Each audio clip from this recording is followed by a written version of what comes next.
Hello there, and welcome back to Hydroponics Daily, your go-to podcast for everything soilless cultivation. I'm your host, Dr. Russell Sharp. I am the founder of a company called Utrema Limited, and we make novel hydroponic fertilizers, biostimulants, and organic biopesticides. And I thought I'd do a trend topic today about where I think crop production is going. Normally you do these sorts of podcasts in January, but I think this is a good one because I was just thinking around these GLP-1 inhibitor drugs that people have been taking for weight loss. And as far as I'm aware, they're going to be introducing an oral version soon. So you don't have to inject it. No syringes required. You just take an oral drug. And a lot of people are adverse to injecting themselves. They feel queasy about it. And so producing an oral drug could massively increase the number of people who take this. And also people think that if you take it orally, it's going to be safer. Not necessarily the case, but people, the general public will be of that opinion, a lot of them. And so massively increasing the amount of people on these drugs because a lot of people are obese. What's that going to happen? What's that going to do to crops that are in demand? Which crops are going to benefit from that? Which crops are going to be vastly reduced in the amount that's required? And which crops are going to be unaffected? And you might think this is crazy, it won't be affected at all, but this has already started to affect the share price of fast food companies and convenience food companies. And so if the shareholders think it's going to be an issue, then that could be that. Then it's something to take a look at. So GLP-1 receptor antagonists like Semaglutide, Liraglutide, or Ozempic, as it's commonly known. What's the other one? Mounjaro, something like that. So they reduce the appetite and food intake, often by about 15 to 25%. So if you said 30% of the population were on it, and that's a significant reduction in calories total. Now, the big losers are going to be corn and maize, particularly because that's used in animal feed for poultry, pork and beef, and thought meat production would come down, but also it's used to produce starch and syrups for processed food, high fructose corn syrup in soft drinks and confectionery, candy, things like this. So people on these GLP-1 drugs will have a lower consumption of fast food, sugary drinks and snack, and so their feed demand drops, industrial corn demand drops, and corn is going to be one of the biggest losers. So don't set up your hydroponic corn production anytime soon. Same for soybeans. Also, large shares of soybean are used in high protein animal feed and as vegetable oil in processed food. So you don't tend to buy soya oil certainly not in the UK for cooking, but it is used for processed foods. Less meat, fewer fried food, less soybeans. So I said soybeans are an interesting one for hydroponics in space, but perhaps not one for hydroponics long term, even if it did become economical. And then, of course, you've got sugar crops like sugarcane and sugar beet. Now, sugarcane is grown in tropical regions. Sugar beet is grown in temperate regions like the UK. And obviously, if you are having less soft drinks or sugary drinks and confectionery candy, then obviously sugar demand is going to be vastly reduced. Biofuels may be less affected, like the ethanol production from sugarcane and things like that, but that's policy driven rather than demand from consumers. Now, the problem with that is that sugarcane and sugar beets rely on a mill being operational in the local area and being enough sugar farmers around. So if demand for sugar goes down, then the economics of running the mill might be reduced, and therefore it might not be economical to produce the ethanol. Then we've got our oil crops, particularly palm oil, sunflower oil, rapeseed or canola, as it's called in North America. Now, obviously fried food, convenience food, that they're going to be massively hit. So if, say, 30% people cut back heavily on fast food, fried food, and demand for these would drop. That's a good thing for the rainforests, especially in Asia, for what's left of them, because palm oil has destroyed them. And coconut oil and things like this will be reduced, which potentially could impact the supply of coir and cocoa, fibre, which we talked about in the past.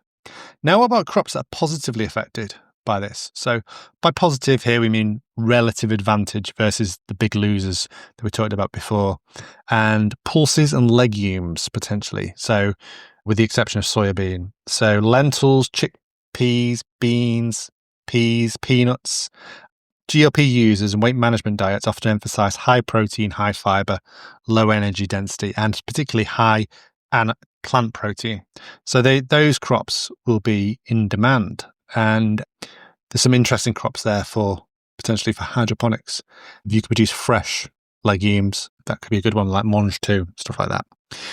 Vegetables and fruits, especially those high in fiber. Fiber is going to be a massive issue if people are consuming less food.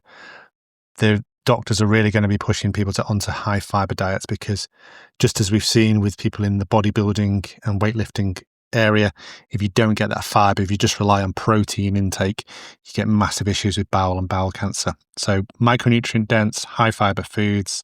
So your brassicas, leafy greens, tomatoes, peppers, they should be some winners. And some whole fruits, though very sweet, could see modest moderation in their effect. So overall, fresh produce could be a great gain share in the thing. So horticultural crops, salads for soups, vegetable focused dishes. So in theory, a good thing for hydroponics, vertical farms, greenhouses, glass houses, polytunnels, and things like that. Then what about premium protein sources like poultry, eggs, fish, dairy, and some plant-based proteins? So people on GLP drugs eat less total food, but to preserve muscle, they often advise to maintain and increase protein and things like omega fatty acids. So if your feedstock goes into one of those healthy meats or plant proteins, then it could be a benefit, but on the whole, animal feed will be reduced. And then crops that are largely unaffected, relatively speaking. That's because even with big dietary shifts, some crop categories have a baseline. Human needs need a staple amount of calories, and so things like rice, it's a staple for billions, especially in Asia, billions of people, and a lot of Asians are not obese, and so a lot of Asian people are not going to be going on to these drugs. So rice should be fine. It's embedded into cuisines, it's embedded into society and culture, and so I can't see, if anything, a very small downward pressure per capita on rice production. Wheat, widely used in breads and noodles and pasta. Wheat is a basic staple. It's going to remain important. You think about, bakeries, biscuits, cakes will take a hit, but it's going to be a small share of the total wheat volume. Most wheat goes into staple food production and is a healthy crop most of the time. What about root and tuber crops? Cassava, yams, plantains, potatoes, they're core calories. Even if it's going to be, again, with like rice, especially these are more in lower income countries, especially cassava, yams, plantains, so largely unaffected. And these areas, in these populations, you're probably going to need more high quality horticultural crops and high protein to sort of complement these staple root vegetables. Then what about like non-food crops, beverage crops? Coffee and tea, modest effects. I think coffee and tea production will go up because people always want something to do. If they're not eating, they're going to want to be drinking or smoking or doing something else with their time, exercising. But coffee and tea, I can see increasing. Whereas cocoa, chocolate production, I can see that taking a big hit. It's not predicted to take a big hit, but I can see it taking a big hit. And that's a good thing for worldwide cocoa production long term, because as the amount of areas increased, the demand, the pressure on the pesticide use and disease pressure is going to increase. So if we can reduce cocoa and reduce the disease pressure, then that could be a good thing. And then cotton, rubber, timber, all really non-food crops, mostly unrelated to human calorie intake, so largely unaffected. So yeah, I can't see them having an effect on any of those. So there you go. League table. If you had a league table, then the most negatively affected are going to be your corn, maize, soybeans, sugarcane, sugar beet, palm oil, and then your least affected, your non-food crops and coffee, I would say. So a really interesting one. This is going to be a massive one as soon as oral GLP-1 drugs get approval, then I can see an awful lot of people in the UK, North America, Europe going onto them. What do you think? Do you think this is overblown? Do you think this is all hype? I think people are going to have a lot more money to spend eventually, and it's going to massively change the way the world looks. I mean, pubs in the UK exist for drinking, but they also exist for food, pub food. And so I think a lot of pubs will go out of business. The number of pubs has decreased dramatically. I think the number of gyms will increase. I think the number of leisure pursuits will increase. Like, you've already seen this massive increase in the number of concerts that people go to with disposable income when they've got it, the haves and the have-nots. Obviously, the people who are poor are getting poorer, but the people who've got the money can go to these concerts and things like that. They can go to gyms. I think the number of the something economy, the experience economy is going to increase. So there's going to be a lot more like hyroxes and crossfits and things like this, because people are going to be fitter.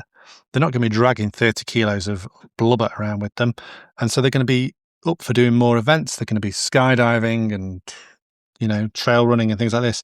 So I think it could have dramatically changed the way countries look and populations behave. So really interesting times ahead.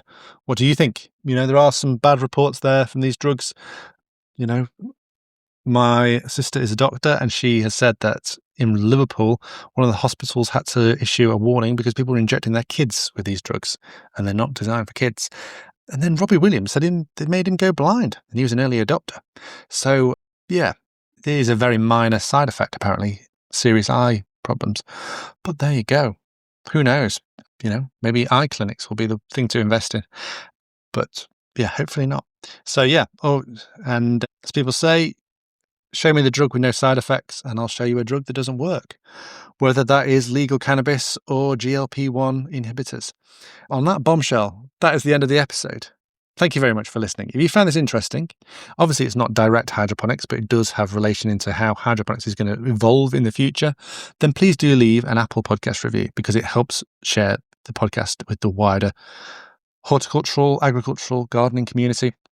If you're not on Apple, don't bother leaving a podcast review because it doesn't help, but do follow the podcast because you're not going to miss an episode. We have still got about 38, 40 episodes to go this year, and then I'll start to do them probably about once a week after that, because I'm tired of doing podcasts every day. But it is enjoyable, so I'm still going to keep doing it. And if you haven't checked out utrema.co.uk, please do so. We have an amazing portfolio of unique products that you won't find in any other fertilizer range out there around the world. All truly unique chemistry, and everything solves an issue for growers. So every single product there has a unique solution to a really important problem for growers, whether that's horticultural, agricultural, hydroponics, sports turf, whatever. All right. Thanks very much for listening. And until tomorrow, goodbye.